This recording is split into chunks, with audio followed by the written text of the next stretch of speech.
Começar a nossa aula desse domingo, dia 12 de outubro de 2025, hoje que é o Dia das Crianças. Comemoramos aí o Dia das Crianças. As crianças que estiveram agora há pouco aqui, né, uma boa coordenação, fazendo o exercício aqui. Muito bem, deixa eu passar aqui o slide. Nós estamos estudando o livro dos Atos dos Apóstolos.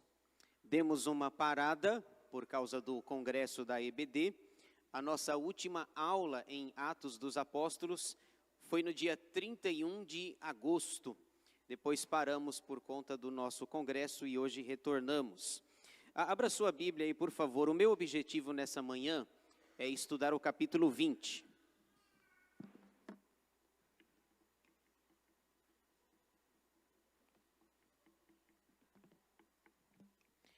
Então, abra sua Bíblia em Atos 20 e deixe-a aberta nesse texto para a nossa exposição, a nossa análise da palavra de Deus. Muito bem, como nós demos uma boa parada aí, eu vou fazer uma breve recapitulação para que nós nos lembremos aonde nós paramos. Nós estamos estudando a terceira viagem missionária de Paulo. Vocês estão vendo no mapa aí, essa linha, esse traço aí, mostrando todo o trajeto da viagem de Paulo. Essa viagem, ela começa em Atos 18, 24 e termina em 21, 40. Obrigado, Rodrigo. A viagem, ela teve um período de aproximadamente 5 anos. Ela começa no ano 54 e vai até o ano 58 depois de Cristo. E teve aí um percurso de 4.350 quilômetros aproximadamente. Veja, a gente lê rapidamente a terceira viagem de Paulo e acha que aconteceu de forma rápida, mas nós temos aí essa viagem pelo menos 5 anos e mais de 4.000 quilômetros percorridos. Outro detalhe que eu queria relembrar aos irmãos é o ponto de partida da viagem e aonde nós paramos nela. Então veja aí, a viagem começa em Atos 18, 22, é o ponto de partida inicial. Atos 18, 22, diz assim: chegando a Cesareia, desembarcou, subindo a Jerusalém, e tendo saudado a igreja, desceu para a Antioquia. Então os irmãos podem ver aqui, né? O ponto de partida é aqui, Antioquia da Síria. Lembrando que a igreja naqueles dias tinha 2 igrejas principais. Jerusalém era a sede ou era a base da igreja judaica, ficava em Jerusalém, os apóstolos estavam lá, concentrados lá. E Antioquia da Síria era a base ou a sede da igreja gentílica. E vocês podem ver aí no mapa, na setinha preta que eu coloquei ali, o ponto de partida é Antioquia da Síria. Por exemplo, lá em Atos 11, 26, se não me falha a memória, diz o texto que pela primeira vez os seguidores de Jesus foram chamados de cristãos. Eles eram chamados de aqueles que são do caminho, e em Atos 11, 26, salvo engano, é dito que pela primeira vez eles foram chamados de cristãos. É nesse lugar, é nessa igreja, a base da igreja gentílica que eles estão. Atos 18, 22, nós somos informados que a viagem começa exatamente ali, por volta do ano 54 depois de Cristo. E aonde nós paramos? Você pode ver aí, nós paramos na cidade de Éfeso. Então, você vê a seta aqui, ali mais ou menos no centro aqui. Nós paramos na cidade de Éfeso. Veja só, Atos 19, versículos 1 e 2, diz assim: aconteceu que, estando Apolo em Corinto, Paulo, tendo passado pelas regiões mais altas, chegou a Éfeso. e achando ali alguns discípulos perguntou-lhes: recebestes porventura o Espírito Santo quando crestes? Ao que lhe responderam: pelo contrário, nem mesmo ouvimos que existe o Espírito Santo.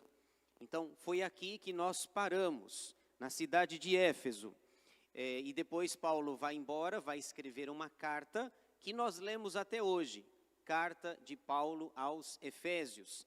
Aquela belíssima carta com 6 capítulos. E todo o capítulo 19, ele acontece na cidade de Éfeso. Então, foi aqui que nós paramos. Então, hoje nós vamos expor o capítulo 20, continuando, na verdade, aí, a terceira viagem missionária de Paulo, a segunda parte. Deixa eu mostrar um esboço geral, um esboço de Atos 20. Agora eu vi que mudou, tem uma TV, a TV aqui está maior aqui, ó. Então, vocês olham para cá, eu olho para a TV aqui, a TV cresceu, que eu tinha que ficar assim, tentando ler. Então, agora a TV aqui tá boa, viu, pessoal? Alex, está boa, TV reformada, calvinista, muito, muito boa, gostei. Eu precisava falar isso para realizar o meu coração. Brincadeira, mas ficou joia. Agora eu consigo ler. Que estava aqui, às vezes eu ficava na hora do hino aqui, às vezes eu preciso pegar a minha Bíblia, que é a idade, Muito bem, então veja aí, o que você está vendo aí, é o esboço em linhas gerais do que trata o capítulo 20. O capítulo está dividido em 5 partes. Primeira, a conspiração dos judeus, versículos 1 a 6. Segunda, a sua pregação em Troade, versículos 7 a 12. Terceira, a sua viagem para Mileto, versículos 13 a 16. Quarta, a sua mensagem aos presbíteros, versículos 17 a 35. E quinta, a sua oração com eles, versículos 36 a 38. Então, é isso que nós temos no capítulo 20. As palavras em vermelho são as palavras-chave de cada parte: conspiração, pregação, viagem, mensagem e oração.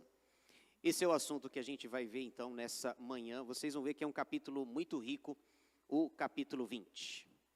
Vamos lá então.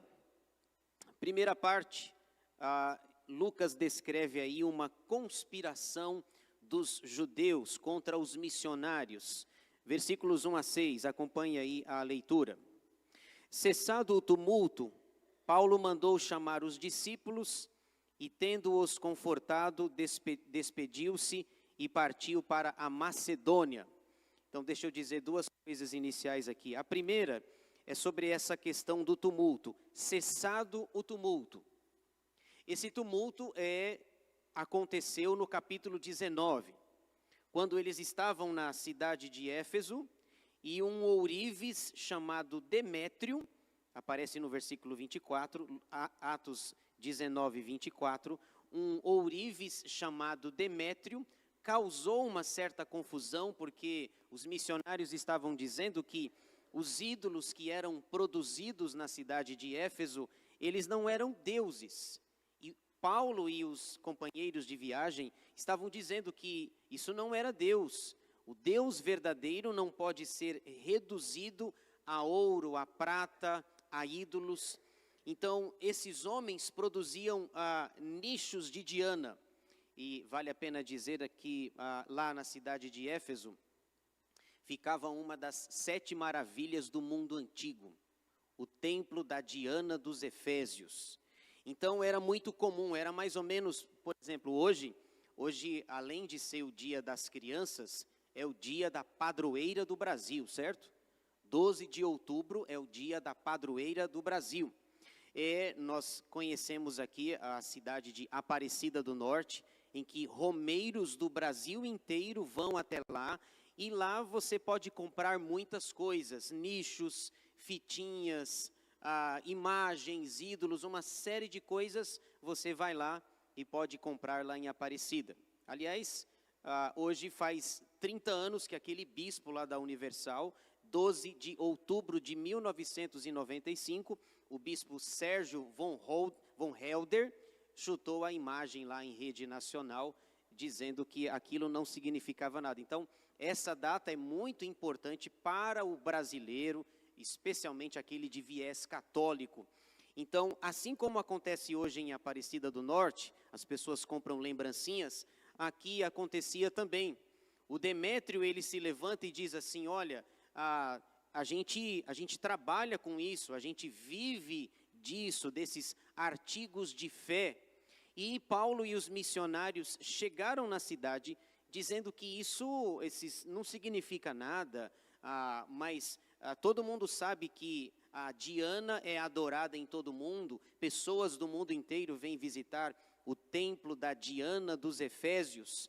E se Paulo continuar falando isso, o texto vai dizer inclusive que lá no verso 28, eles gritam por quase 2 horas, grande é a Diana dos Efésios. Ficar gritando, eu pularia fora rapidinho, 2 horas gritando, onde tem grito, comigo não funciona. Então, a minha avó dizia, recorre aos gritos quem não impera com a razão. Então, para que gritar 2 horas vai dar confusão? Até rimou aí. Então, o capítulo 20, versículo 1 diz assim, cessado o tumulto. Colocaram os missionários lá na frente, lá no meio, eles foram acusados lá e houve uma grande confusão. No verso 35, o escrivão da cidade tentou apaziguar a situação e consegue aí. Então, cessado o tumulto, é o tumulto criado lá por esse homem chamado Demétrio, que era o líder lá dos ourives, dos feitores de imagens e coisas, nichos da Diana. Diz o versículo 1 também que Paulo, ele foi para a Macedônia. Aí você vê aqui, né? Aqui, ó. Quando aparece no mapa as letras todas maiúsculas, é a região. Então, região da Macedônia, região da Acaia, você tem aqui Ásia, você tem Síria. Os nomes em maiúsculos são nomes maiores de regiões. Então, o que Lucas está dizendo é, cessado o tumulto na cidade de Éfeso, Paulo foi para a Macedônia, que é a região maior. Verso 2. Havendo atravessado aquelas terras, fortalecendo os discípulos com muitas exortações, dirigiu-se para a Grécia.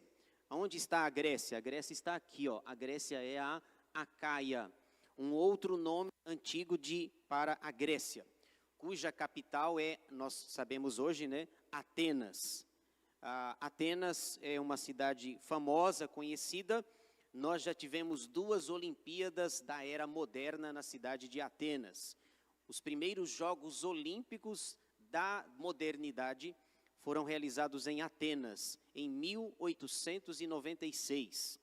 E mais recentemente, no ano de 2004, nós também tivemos pela segunda vez aí os Jogos Olímpicos de Atenas.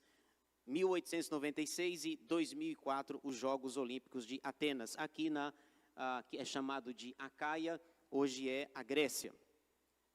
Onde se demorou 3 meses, tendo havido uma conspiração por parte dos judeus contra ele, quando estava para embarcar rumo à Síria, determinou voltar pela Macedônia. Então, vão descendo no mapa ali, Acaia, a Grécia, depois eles, por conta dessa conspiração, eles voltam para a região da Macedônia. Acompanharam-no até a Ásia, Sóprato de Bereia, filho de Pirro, Aristarco e Secundo de Tessalônica, Gaio de Derbe e Timóteo, bem como Tíquico e Trófimo da Ásia. Estes nos precederam, esperando-nos em Troade. Depois dos dias dos pães asmos, que é uma das festas do calendário judaico, navegamos de Filipos e em 5 dias fomos ter com eles naquele porto onde passamos 1 semana. Então, a primeira parte aqui do capítulo 20 mostra aí mais algumas cidades, algumas regiões. Paulo vai para Macedônia, desce para Acaia, depois volta. Ele toma conhecimento dessa conspiração. Por onde Paulo ia, se o judeu soubesse do paradeiro de onde ele estava, os judeus queriam persegui-lo, porque Paulo anteriormente defendia a fé judaica. Paulo era fariseu, ele diz isso lá em Filipenses, e agora os judeus querem de qualquer forma prejudicá-lo, persegui-lo e quem sabe até matá-lo. Paulo percebe essa conspiração, esse desejo dos judeus de matá-lo, e Lucas descreve aí essas cidades, aí, nome de cidades, de pessoas, de festas. Lucas é bastante detalhista aqui, né? Você percebe em todo o livro. Essa é a primeira parte. A segunda parte é uma pregação. No domingo passado, eu não sei se os irmãos se lembram, o presbítero Cláudio falou nesse texto. E ele falou sobre aquele jovem lá chamado Eutico, que caiu da janela lá. Vamos ver novamente, tem alguns detalhes interessantes aqui. Esse texto toda vez me chama a atenção. Veja só, no versículo 6 fala que eles chegaram no porto. Eles estão aqui então, portanto, aqui ó, na setinha, eles estão na cidade de Troade. É ali que acontece essa pregação, e é ali que nós tomamos conhecimento desse jovem chamado Eutico. Veja só, a sua pregação em Troade. No primeiro dia da semana, estando nós reunidos com o fim de partir o pão, Paulo, que devia seguir viagem no dia imediato, exortava-os e prolongou o discurso até a meia-noite. Havia muitas lâmpadas no cenáculo onde estávamos reunidos. Um jovem, chamado Eutico, que estava sentado numa janela, adormecendo profundamente durante o prolongado discurso de Paulo, vencido pelo sono, caiu do terceiro andar abaixo e foi levantado morto. Descendo, porém, Paulo inclinou-se sobre ele e, abraçando-o, disse: não vos perturbeis, que a vida nele está. Subindo de novo, partiu o pão e comeu, e ainda lhes falou largamente até ao romper da alva. E assim partiu. #partiu, né? Então conduziram vivo o rapaz e sentiram-se grandemente confortados. Deixa eu destacar aqui algumas coisas sobre esta pregação. Versículo 7, uma prolongada mensagem. Veja que interessante, o verso 7 fala que no primeiro dia da semana, portanto era um domingo. A igreja primitiva, assim que Jesus retornou para o céu, havia essa discussão, que dia que é o dia do culto? É o sábado ou é o domingo? Aliás, essa discussão tem até hoje, não é verdade? Até hoje. Qual é o dia da guarda? Qual é o dia que a gente deve adorar a Deus? É o sábado ou é o domingo? Para nós, calvinistas reformados, o nosso entendimento é: na antiga aliança era o sábado. Na nova aliança nós entendemos que é o domingo, o primeiro dia da semana. Então, Lucas está dizendo que era um domingo, eles estavam nessa cidade, nesse porto de Troade, e quando diz que estavam reunidos com o fim de partir o pão, não era uma refeição comum. Esse partir o pão era Santa Ceia. Eles estavam reunidos, era um domingo, tem Santa Ceia, como hoje. Hoje à noite a gente vai ter a Santa Ceia no culto aqui, se Deus quiser, certo? Então, é um domingo, é o primeiro dia da semana, e o texto diz que ele ia seguir viagem no dia imediato. Segunda-feira, ele ia embora, certo? Vamos imaginar aqui que esse culto começou às 18h30. E aí o texto fala que ele foi até meia-noite. Eu estou pensando em fazer isso hoje. Por que vocês estão rindo aí? Já pensou? O culto começa às 18h30, aí chamou louvor, cantou, teve um momento missionário, teve o coral, teve as participações, a pregação, a ceia. Aí depois da ceia o pastor continua pregando e o pastor não vai parar não, gente? Todo mundo foi embora, acho que até a Rosângela foi embora.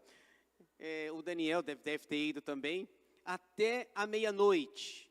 Agora veja, por que ele ficou até meia-noite? Porque no dia seguinte, ele vai embora. Ele vai seguir viagem. E provavelmente, nunca mais ele vai passar na cidade de Troade. Aqui não é uma regra. Não está dizendo que o culto tem que acabar meia-noite. E eu já passo a palavra para a Aline. Aí Lucas está dizendo, olha, o culto demorou até meia-noite, ele prolongou o sermão. Aliás, ontem no Bazar do Coração, eu estive lá na programação da SAF, né, como intruso, eu estava lá participando e o missionário que falou disse que é comum lá nos cultos que eles realizam, escondidos lá, a pregação demora 4 horas. Menos de 4 horas o sermão é fraquinho. Aí eu falei, preciso dar uma melhorada. Preciso dar uma melhorada no sermão aí. Aí eu fiquei pensando, se eu for pregar 4 horas não vai dar certo, viu? Rapidinho vai chegar cartas no conselho. Vai chegar, o pastor Edivaldo, o pastor Nelson, 4 horas não vai dar. Então, o missionário dizia assim, se a pregação demorar menos de 4 horas, é fraquinha. Mas isso é a realidade deles lá, num país escondido, em que eles não têm a oportunidade, a frequência e a regularidade que nós temos aqui. Já te passo, Aline. O texto diz no verso 9 que Eutico estava sentado numa janela e ele dormiu. Poxa, olha, eu não entendo esse Eutico. Ele está na igreja, num domingo, participando da Santa Ceia, não sabe se foi antes, se ele já tinha tomado a ceia antes de cair, né? Ele está ouvindo o maior pastor, o maior teólogo, o maior plantador de igreja de todos os tempos, e ele consegue dormir no sermão de Paulo. No meu, tudo bem, né? Vai lá, né? Mas ele consegue dormir no sermão de Paulo, o maior apóstolo de todos os tempos. Paulo é responsável por escrever praticamente metade do Novo Testamento. Esse jovem, diz o texto no verso 9, que foi vencido pelo sono e caiu do 3º andar. Paulo para o culto, desce e ressuscita o menino. O que você esperaria? O jovem cai do 3º andar lá na janela. Cuidado aos que estão na janela aí. Cuidado aí, vocês aí, viu, pessoal? Cuidado aos irmãos da janela aí. O menino cai do 3º andar. Paulo vai lá, realiza um milagre, ressuscita o menino. O que você esperaria?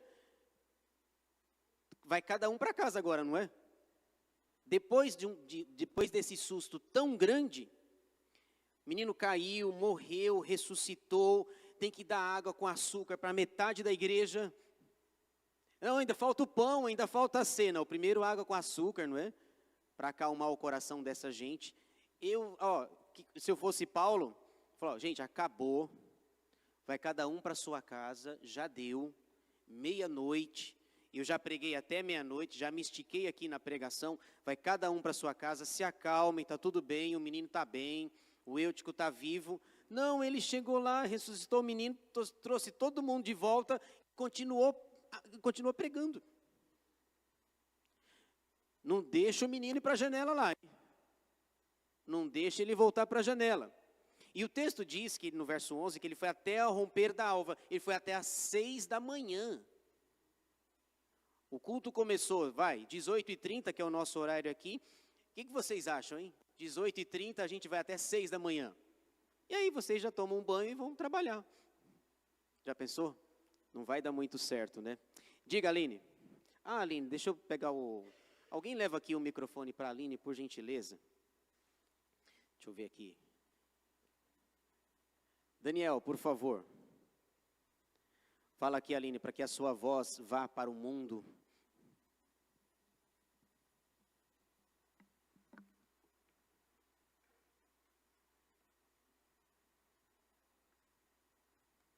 Tá ligado? Pastor, naquela época, havia alguma orientação com relação à periodicidade da ceia? Foi estabelecido alguma regularidade ou não? Olha, Aline, provavelmente não. Nós não temos nenhuma informação sobre a questão da periodicidade da ceia. É algo muito novo ainda, né?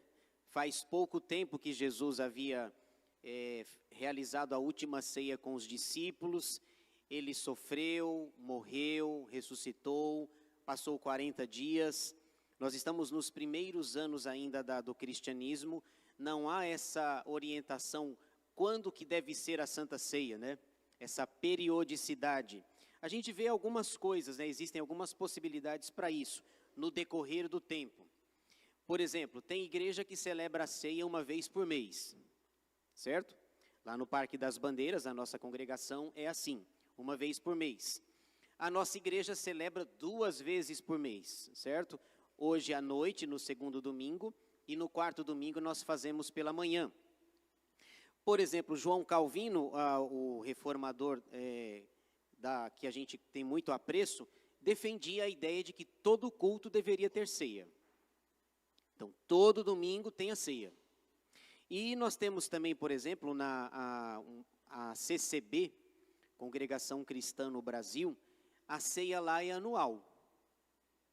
Então, se você faltar lá, se você faltar no dia, você vai ficar, 2 anos sem a ceia. A ceia é hoje à noite, eu não posso, eu estou viajando. Só no ano que vem. Então, você pode ficar 2 anos sem a ceia. Então, não havia essa questão, isso vai ser conversado posteriormente, né? Se é todo domingo, se são a cada 15 dias, se é mensal. Calvino defendia semanal. Tem gente que acha que é anual, então cada igreja acaba estabelecendo quando que deve celebrar a ceia, certo? Muito bem, ainda sobre o Eutico, é muito interessante que provavelmente se eu no lugar de Paulo pararia tudo, encerraria tudo, mandaria o povo para casa, porque eu diria que já foi susto demais, não é verdade? O menino caiu lá do 3º andar, ô Eutico, presta atenção, fica firme aí, fica acordado. Você perdeu simplesmente, aqui a gente não sabe, né? Por exemplo, o Eutico voltou para o culto ou ele foi para casa? A gente não sabe se ele... manda esse rapaz ir dormir na cama, certo? Manda ele ir para a casa dele lá, dormir em casa. Muito bem, alguns detalhes aqui, né? Então, o culto, a ceia, a pregação demorada, o milagre. Porque veja, irmãos, o texto diz que ele caiu do 3º andar. Se ele cai de cabeça, já era, não é assim? Então, nós não temos detalhes de como ele cai, mas como que alguém cai do 3º andar, se bateu a cabeça, não tem como. E Paulo ressuscita, e o verso 12 diz assim: então, conduziram vivo o rapaz, leve-se para casa, certo? Conduziram vivo o rapaz e sentiram-se grandemente confortados. São os apóstolos de Jesus trabalhando, evangelizando e realizando grandes milagres. Como que você se sentiria se você visse uma ressurreição diante dos seus olhos? Certo? Seria algo que chamaria certamente a nossa atenção. Muito bem, vamos avançar mais um pouco. Na terceira parte, a palavra-chave aqui é viagem.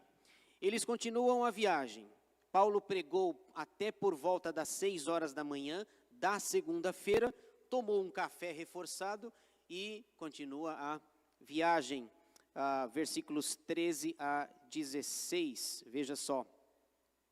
Nós, porém, vejam o nós aqui, o que o Lucas ele se inclui. Nós, porém.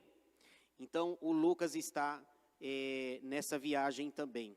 Nós, porém, prosseguindo, embarcamos e navegamos para Assôs, onde devíamos receber Paulo, porque assim nos fora determinado, devendo ele ir por terra.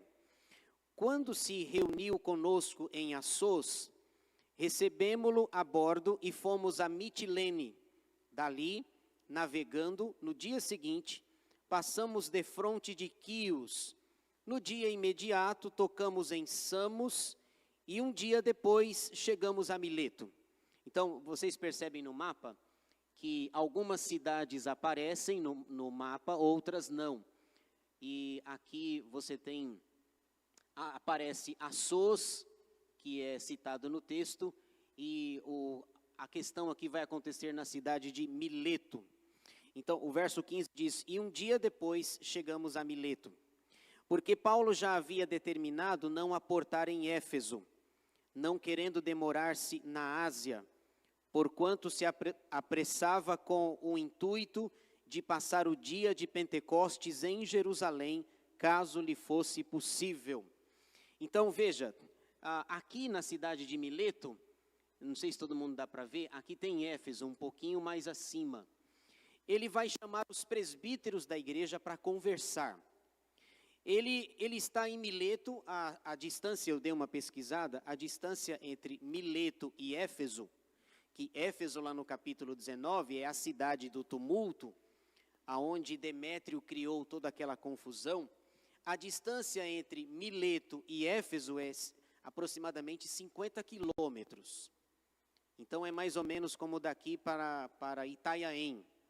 Talvez Itanhaém, a igreja central de Itanhaém, por exemplo, a presbiteriana, talvez dê uns 45 quilômetros aproximadamente. Qual é a ideia dele? Eu não quero ir até Éfeso porque a festa de Pentecostes lá em Jerusalém está se aproximando. E se eu for até a cidade de Éfeso, eles vão me segurar lá e eu vou perder a festa, que é anual. A festa de Pentecostes é aquela do capítulo 2, lembra lá? Atos 2, onde houve o dom de línguas. Os apóstolos estavam reunidos e as línguas caíram como de fogo. Ele deseja ir para esta festa, mas ele tem uma ideia. De Mileto, ele manda chamar os presbíteros da igreja de Éfeso, para conversar com eles, para orientá-los. Aliás, é muito interessante, né, que é uma conversa muito emocionante, inclusive. Os presbíteros vão fazer essa viagem de aproximadamente 50 quilômetros, e o texto vai mostrar que o texto termina com choro. As pessoas emocionadas desse encontro. Então, na terceira parte nós temos essa viagem, cidades que aparecem no mapa, Assos, Mitilene, Quios, Samos e na cidade de Mileto. A terceira parte acontece em Mileto e a quarta também. Veja só. Na quarta parte nós temos aí a mensagem, a sua mensagem para os presbíteros, que é a maior parte, versículos 17 a 35. Só um detalhe, Paulo havia ficado 3 anos na cidade de Éfeso. Nessa viagem que durou aproximadamente 5 anos, 3 desses 5 anos ele ficou na cidade de Éfeso. Porque era uma cidade importante, uma cidade forte, lá foi estabelecida uma igreja forte. Inclusive, a igreja de Éfeso teve os melhores pastores daqueles dias. Paulo foi pastor em Éfeso, Pedro esteve lá, Timóteo foi pastor em Éfeso, e pasme, o apóstolo João foi pastor em Éfeso. E provavelmente João foi pastor, e um dos membros lá da igreja de Éfeso era a Maria. A Maria, mãe de Jesus. Então, a cidade de Éfeso era muito importante, tinha uma igreja forte, lá tinha uma das 7 maravilhas do mundo antigo, o templo da Diana dos Efésios. Se você for, por exemplo, lá para Apocalipse capítulo 2, uma das 7 igrejas da Ásia Menor é a igreja de Éfeso. Uma igreja forte e importante. Lá em Apocalipse 2:4 é dito assim, para a igreja de Éfeso, né? Tenho, porém, contra ti que abandonaste o teu primeiro amor. Lembra disso? Essa repreensão que é feita. Uma igreja forte, lá já está estabelecida e lá tem presbíteros. Os presbíteros foram constituídos, eleitos, e Paulo manda um recado de Mileto, ele está em Mileto, ele está a cerca de 50 quilômetros da cidade de Éfeso, mas como ele passou 3 anos em Éfeso, se ele for até lá, ele vai ter que tomar tanto café na casa dos membros lá, né? Café, provavelmente vai ter uns bolinhos lá, que ninguém é de ferro, concordo? Tá certo. Ninguém, ninguém é de ferro. Se ele for lá, ele vai ter muita casa para visitar. E, afinal, ele passou 3 anos lá, construiu vínculos com as pessoas. E se ele for até Éfeso, o que vai acontecer? Ele vai perder a festa. Ele quer ir para Jerusalém, passar o dia de Pentecostes, segundo o versículo 16. Então, veja aí o que acontece. Eu destaquei aqui alguns detalhes. O que nós temos aqui, irmãos, é o último encontro com os líderes de Éfeso. Na verdade, são passagens de despedida o que está acontecendo aqui. Ele tem que ficar em Troade, por exemplo, pregando até às 6 horas da manhã, porque nunca mais ele vai passar em Troade. Então, ele vai até meia-noite, o menino morre, é ressuscitado, ele continua até às 6 horas da manhã, e depois ele chama os presbíteros lá ele está em Mileto, chama os presbíteros, e ele diz assim, olha, é a última vez que eu vou ver vocês. É a última vez que eu vou ver vocês. É por isso que esse texto ele é muito forte, é muito emotivo, emocionante. O texto vai terminar com todo mundo chorando. Talvez até você vai chorar no final. Ele chama 50 quilômetros aproximadamente, chamem os presbíteros que eu convivi com eles 3 anos, e Paulo então vai falar pela última vez com esses presbíteros, nunca mais ele vai vê-los. O último encontro com os líderes de Éfeso. Então, o texto é longo, mas eu consegui dividi-lo em 3 partes aí, como fez o presbítero Eduardo. Dividir em partes sempre fica melhor, fica mais didático. A fé em meio às tempestades. Muito bem, um dia eu vou pregar igual o Eduardo. Vamos lá, verso 17. Veja aí, olha só, de Mileto, lembra, ele está em Mileto. De Mileto mandou a Éfeso chamar os presbíteros da igreja. Chamem eles, eu quero conversar com eles, passar uma mensagem para eles, afinal de contas, é a última vez que vocês vão me ver. Aliás, eu não sei vocês, mas a despedida nunca é bom, certo? Despedida nunca é algo bom. E ele vai dizer isso no texto, que nunca mais os veria. O que eu fiz aqui? O texto, os presbíteros chegaram em Mileto, já andaram 50 quilômetros, e Paulo então conversa com eles, e Paulo vai dividir a sua mensagem em 3 partes aqui. Basicamente, ele vai falar do passado, do presente e do futuro. Paulo vai dizer assim, olha, eu vou mostrar para vocês o que eu fiz no passado, o que eu espero do presente e o que me aguarda no futuro. Depois de 3 anos de amizade, é um discurso só, ele precisa resumir, e ele diz assim, eu vou mostrar o passado, o presente e o futuro. Então, está dividido aí nessas partes. Versículos 18 a 21, ele vai falar do passado, veja só, dos 3 anos que esteve com eles. Verso 18, e quando se encontraram com ele, então os presbíteros já estão, portanto, em Mileto, disse-lhes, vós bem sabeis como foi que me conduzi entre vós em todo o tempo, desde o primeiro dia em que entrei na Ásia. Então, observem que ele está falando do passado. O que foi que eu fiz nos 3 anos que eu estive em Éfeso? Servindo ao Senhor com toda a humildade, lágrimas e provações, que pelas ciladas dos judeus me sobrevieram. A gente já viu uma conspiração no início do capítulo.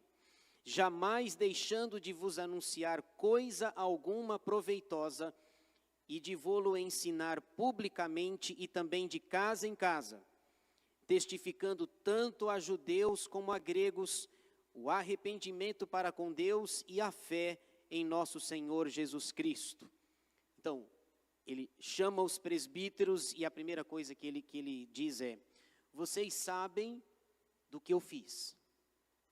Vocês sabem de como eu me comportei nesses 3 anos aqui.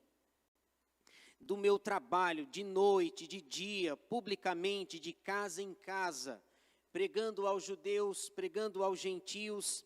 Mensagem principal, versículo 21, falando sobre arrependimento. Vocês sabem do meu trabalho árduo, de como eu fiz nesses 3 anos que eu estive entre vocês, desde o primeiro dia. No verso 19 ele diz, eu fiz tudo isso com humildade, eu fiz chorando, com lágrimas, versículo 19, com muitas provações, jamais deixando de vos anunciar coisa alguma proveitosa. Paulo falou de tudo.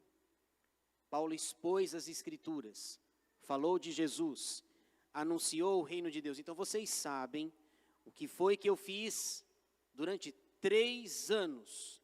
Então ele olha para o passado. Depois, versículos 22 a 27, ele fala sobre o seu sentimento do presente. Ele esquece os 3 anos, o passado, e agora ele vai falar do presente. Como é que eu me sinto nos dias de hoje? Hoje, com vocês aqui, que estão na cidade de Mileto. Veja aí, versículo 22. E agora, portanto, agora, presente, constrangido em meu espírito vou para Jerusalém, não sabendo o que ali me acontecerá. Senão que o Espírito Santo, de cidade em cidade, me assegura que me esperam cadeias e tribulações. Deixa eu falar uma coisa para você. Se você soubesse que vai para uma cidade, no caso aqui Jerusalém, e se o Espírito Santo está falando para você que você vai sofrer, vai ser perseguido, lá vai ter cadeias e tribulações, você vai ou você foge? Porque eu vou fazer uma viagem, né? Vou fazer uma viagem, eu vou numa expectativa de que coisas boas vão acontecer. Mas aqui é dito com todas as letras, o Espírito Santo me assegura, eu não sei exatamente o que, mas vai acontecer cadeias e tribulações. Você vai para Jerusalém ou vai para Tarsis? Ou você foge? É uma coisa interessante, né? Agora no meu presente eu estou constrangido, eu vou para Jerusalém, eu quero passar o dia de Pentecostes lá, mas o Espírito Santo está dizendo que eu vou sofrer lá, que eu vou ter cadeias, ou seja, eu vou ser preso, eu vou ter tribulações. Mais para frente a gente vai ver que um monte de gente queria matá-lo. Se você vai fazer uma viagem e tem certeza que você vai ser preso, e você vai passar por muitas tribulações, você vai ou você cancela a viagem? Opa, quem cancela a viagem, levanta a mão. Quem viaja? Quem quer ir para a cadeia, levanta a mão. Quem não acha nada? Aqueles que estão indecisos para comprar a passagem, levanta a mão, por favor. Não tem ninguém indeciso aí, tá certo. Irmãos, é uma coisa impressionante. Talvez, dorme com isso. Aí você trabalhou o dia todo, aí você deita na cama, encosta a cabeça no travesseiro. Eu vou para Jerusalém, ser preso. Eu vou para Jerusalém apanhar, ter tribulações. Senhor, tem outra cidade aí não? Não tem um destino mais turístico aí não? Quem sabe a Torre de Pisa? Entendedores entenderão. Muito bem. E Paulo diz, olha, é isso aí. O meu presente é isso aí. É assim que eu me sinto agora. Aí o verso 24, parece que o Paulo não vai cancelar a viagem. Olha aí, 24. Porém, em nada considero a vida preciosa para mim mesmo, contanto que complete a minha carreira e o ministério que recebi do Senhor Jesus para testemunhar o evangelho da graça de Deus. Agora, então, novamente, agora, presente. Eu sei que todos vós, em cujo meio passei pregando o reino, não vereis mais o meu rosto. Está aqui. Às vezes a gente fala algumas coisas para as pessoas que marca bastante, não é assim? Às vezes o pastor vem aqui, prega 1 hora, prega um tempão aqui, e você vai embora com uma frase que o pastor falou. Não é assim que acontece? Algo que marca você, que o tempo passa, e aí Paulo diz assim, olha, vou falar uma coisa para vocês, vocês não vão mais ver o meu rosto, nunca mais. Como assim? Você fez a gente vir de Éfeso até aqui, viajamos 50 quilômetros, depois vamos viajar mais 50 para voltar para casa. Como assim, nunca mais? A gente nunca mais vai ver você? É o que ele diz categoricamente, vocês não verão mais o meu rosto. E não tem foto, viu? Não dá para tirar, eles estão reunidos, tem aquele negócio lá, quando termina o encontro aqui, ontem teve o culto da UPA, termina o encontro, a gente registra aqui, não é assim? Vem todo mundo aqui para frente, tira a foto, fica o registro histórico, não tem foto. Olhem bem para mim, é a última vez que vocês vão ver meu rosto. Aquilo entra na mente, entra no coração deles. Como assim? Nunca mais a gente vai ver você? Lá em Troade ele não passa mais. Lá em Éfeso ele não vai mais. Ele continua dizendo, versículo 26, portanto eu vos protesto no dia de hoje. Qual era a data? Não sei, viu gente, qual era a data? Se eu soubesse eu falaria com muita alegria para vocês aqui, não sei. Protesto no dia de hoje. O ano é o ano 54. Vamos colocar aí dia 12 de outubro de 54, tá? Eu estou criando aqui. Portanto eu vos protesto no dia de hoje, que estou limpo do sangue de todos, porque jamais deixei de vos anunciar todo o desígnio de Deus. Isso aqui também é importante, né? Eu preguei todo o desígnio de Deus, porque às vezes o pastor, ele fica tentado a selecionar os temas que ele vai pregar, porque é uma encrenca. Eu vou pregar os temas fáceis aqui, se eu pregar sobre mentira, é um problema. Se eu pregar sobre adultério, é um problema. Se eu pregar sobre fofoca, é um problema. Então ele vai selecionando os temas. Paulo diz, olha, eu jamais deixei de vos anunciar todo o desígnio de Deus. Eu preguei tudo que tinha para pregar. Nesses 3 anos eu falei de tudo. Não me privei de nenhum tipo de assunto para vos anunciar. Agora, ele fala do futuro. Então, como é que ele agiu no passado? O que aguarda o presente dele? E agora o futuro. Versículos 28 a 35. Atendei por vós e por todo o rebanho sobre o qual o Espírito Santo vos constituiu bispos, para pastoreardes a igreja de Deus, a qual ele comprou com o seu próprio sangue. Olha que interessante, irmãos. Os presbíteros, tanto os regentes como os docentes, foram chamados para pastorear o rebanho de Deus. O rebanho da igreja de Deus, que foi comprada pelo sangue de Jesus. Jesus morreu na cruz do Calvário para que houvesse esta igreja aqui. E outras igrejas espalhadas pelo mundo. Agora eu queria fazer um exercício com vocês aqui. No versículo 29, ele está falando do futuro. Ele está dizendo assim, olha, eu vou embora, mas lá na igreja de vocês, na igreja de Éfeso, vai entrar lobos vorazes, falsos mestres, que ele chama aqui simbolicamente de lobos. Vai entrar pessoas ruins na igreja, tomem cuidado. Então ele está falando, no futuro, não sabemos se próximo ou não, vai entrar lobos na igreja. Olha só, eu sei que depois da minha partida, que é o dia de hoje, entre vós penetrarão lobos vorazes, que não pouparão o rebanho. E que dentre vós mesmos se levantarão homens falando coisas pervertidas, para arrastar os discípulos atrás deles. Deixa eu fazer uma pergunta para você. De onde vêm esses lobos do versículo 29? Eles vêm de dentro ou de fora da igreja? De dentro? No 29, olha só. Eu sei que depois da minha partida, entre vós penetrarão lobos vorazes, que não pouparão o rebanho. Esses lobos vêm de fora ou vêm de dentro? Fora. De fora. Certo. Ah, é que agora há pouco vocês estavam dizendo que era de dentro, viu? Escutei. Tá certo. E os lobos do versículo 30, vêm de fora ou vêm de dentro? De dentro. Opa, há uma indecisão aqui, né? Metade da igreja diz que é de fora, metade diz que é de dentro, metade diz não deixou nem os lobos entrarem, e assim. Veja, olha só.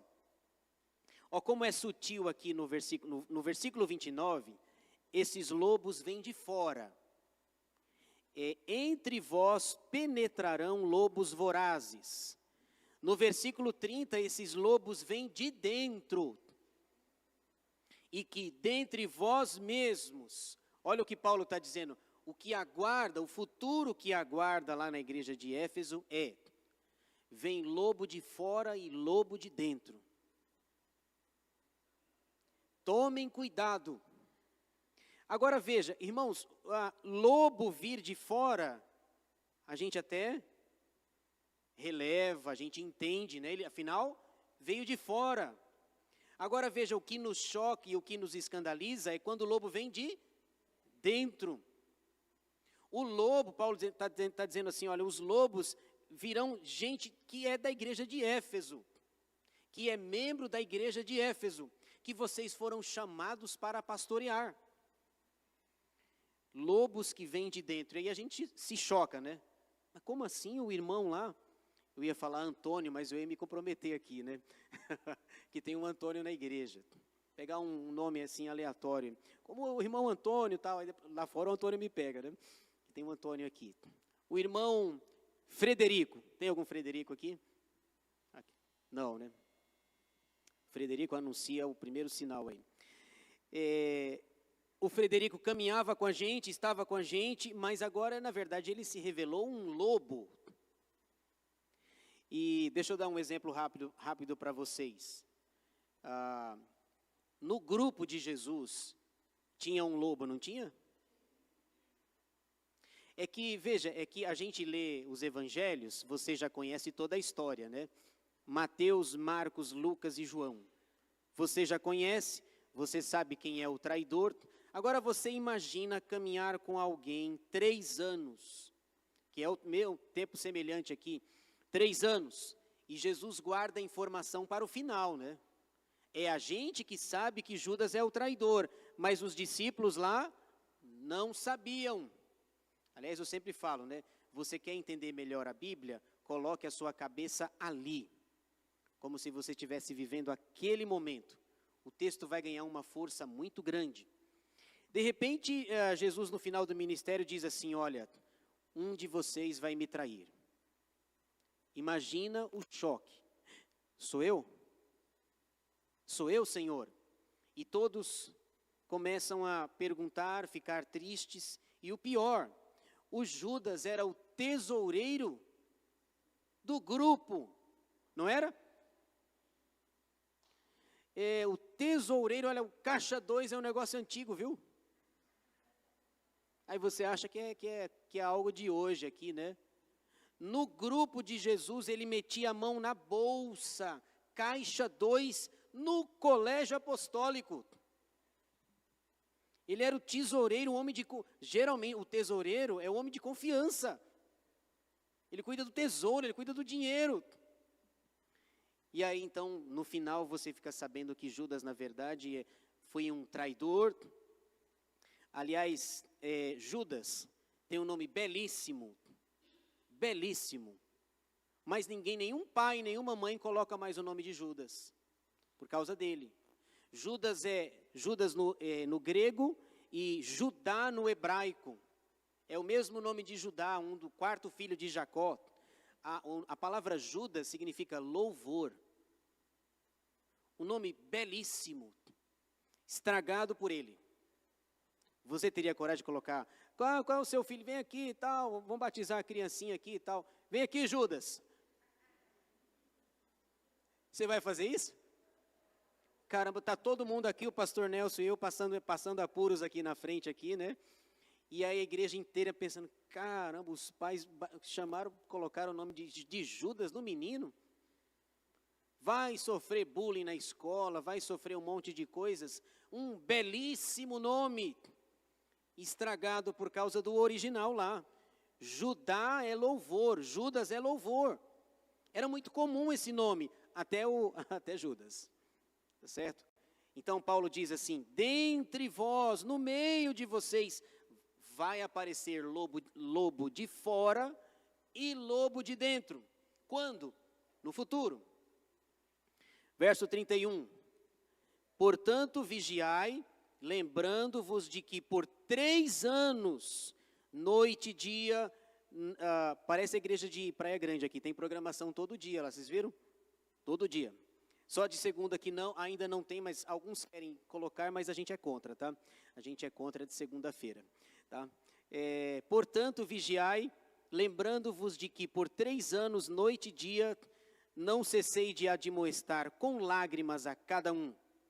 Agora, pois, encomendo-vos ao Senhor e à palavra da sua graça, que tem poder para vos edificar e para dar herança entre todos os que são santificados. De ninguém cobicei prata, nem ouro, nem vestes. Vós mesmos sabeis que estas mãos serviram para o que me era necessário a mim e aos que estavam comigo. Tenho-vos mostrado em tudo que, trabalhando assim, é mister socorrer os necessitados e recordar as palavras do próprio Senhor Jesus.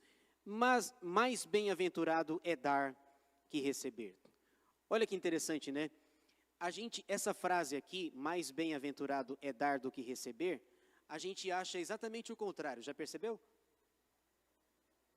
A gente acha o contrário. Quer ver? Geralmente, o que a gente prefere? Mais bem-aventurado é receber do que dar, não é assim? É melhor receber. Claro, é melhor receber do que dar. Dar custa. Dar custa. Mas o princípio estabelecido por Jesus é mais bem-aventurado, feliz ou mais do que feliz, é dar do que receber. Mas a nossa sociedade prefere receber. É melhor receber do que dar. Receber é uma maravilha. Mas o princípio de Jesus é ofereça, dê. Então ele termina a 4ª parte. E no final aqui, como que essa conversa vai terminar, a 5ª parte, ele termina com uma oração. E uma das orações mais emocionantes da Bíblia, veja só, versículos 36 a 38, Paulo ora com os presbíteros de Éfeso, tendo falado com eles sobre o passado, o presente e o futuro.